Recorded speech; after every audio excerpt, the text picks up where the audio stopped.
congratulations on the new book. That is so exciting. And also on becoming a grandmother. What's life like for you these days? It's just incredible.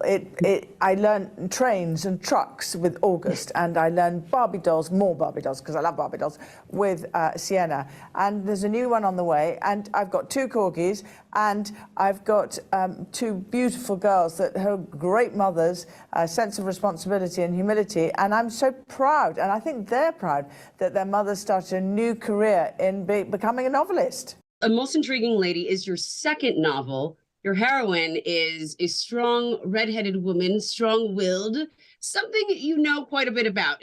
You based this character on you in a way, right?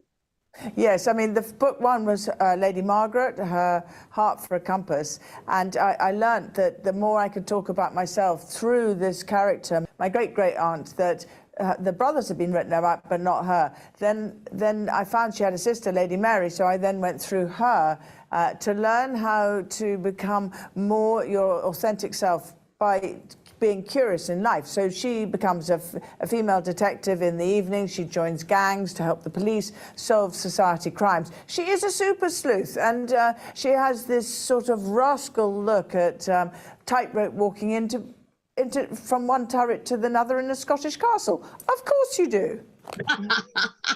A Most Intriguing Lady indeed. Do you see this on the screen in any way? Well, yes, I have to tell you that I have written it as though it is on the screen, and I am delighted to say we are there with the TV series, so I'm thrilled and excited to see my imagination come to life, which is pretty extraordinary thing to say, isn't it? I mean, I know when I did Young Victoria, I stood on the sidewalk and looked at the red double-decker bus going by, and I saw the poster of Emily Blunt and Young Victoria, and I just quietly on my own, I looked around like this and I went, yes.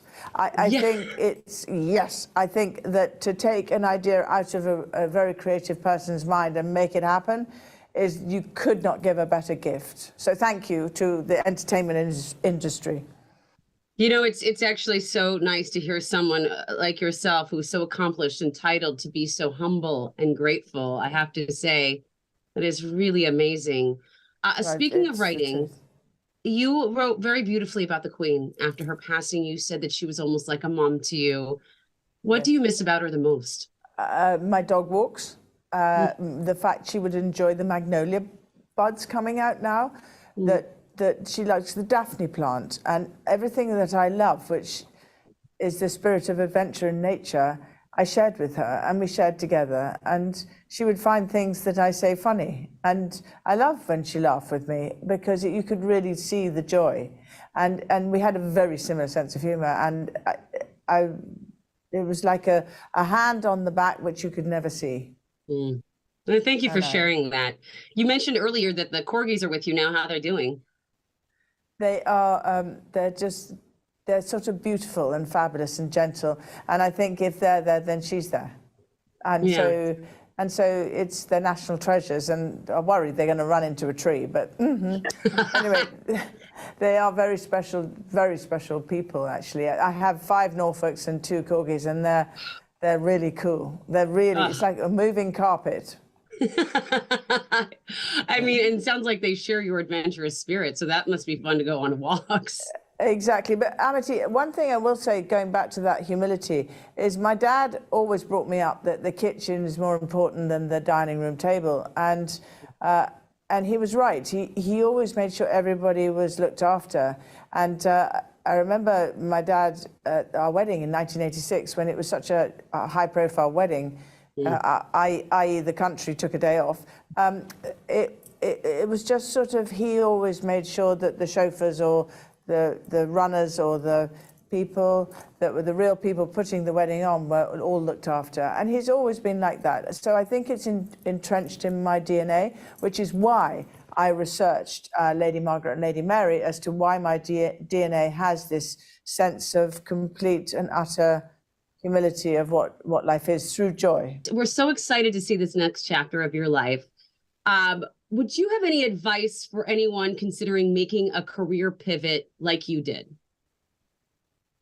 I called an audible, In America, I can say that because you know what I'm saying. Yes. We don't have that word in Britain. But I called an audible and said, enough is enough now. Enough. No more beating Fergie up in myself. I was beating myself up. Yeah. No more self-doubt. And I think, if anything, the Queen, last words from the Queen were, be yourself. Who was she? Who's Fergie? Who's self? And I think the message would be, learn who you are, learn to label what you're feeling, and then own the dream you want to accomplish, and then go and ask for help to make it happen. I love that. Go and ask for help. That is such a really great nugget of advice right there. Yes. Yeah, isn't it? Thank you so much. I have to say, it has been an absolute honor chatting with you, and I've learned so much, and I thank you so much for your time. No, I loved it. As you know, it started well, and I love Seattle, and Amity, you rock. What a kind compliment. And we have even more with the Duchess later on in the show. We're going to discuss her battles with the tabloids and how she came out on the other side.